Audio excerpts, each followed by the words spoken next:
ও দাদু পঞ্চদাসীর দাবরে নসিবে আমার এতই রেসি ইহিলা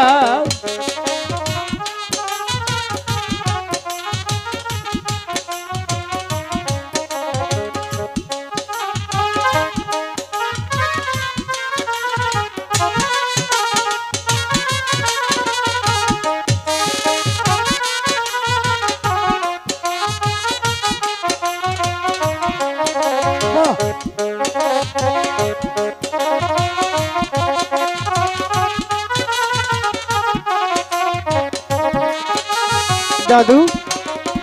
বন্ধু বলো তোরা কথা কই বলো উজানিনগর 7 সদাগর হ্যাঁ তাহার পুত্র দুলু লক্ষিন্দর আচ্ছা কইছে মুদে লেগে দিছি আচ্ছা ঈশানীনগর সাইমন সদাগর আচ্ছা তাহার মেহে বেহুলা সুন্দর ঠিক বলেছ বন্ধজাসি মিলাইয়া তন্ত মন্ত করে কলসি করে দিছি ছোট্ট করে তোর নামটা লেগে দিছি আবার আমার নাম কে না তুই বেজার হবি না দাদু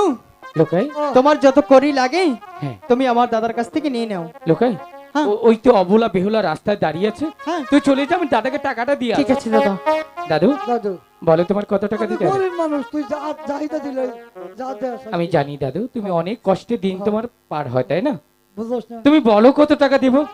তুই তুমি যা চাইবে তার চাইতে আমি বেশি দিব বলো সামনে করছিস তো হ্যাঁ 1.5 লাখ টাকা দিবি 1.5 লক্ষ টাকা হ্যাঁ কে কম পয়সা দাদু হ্যাঁ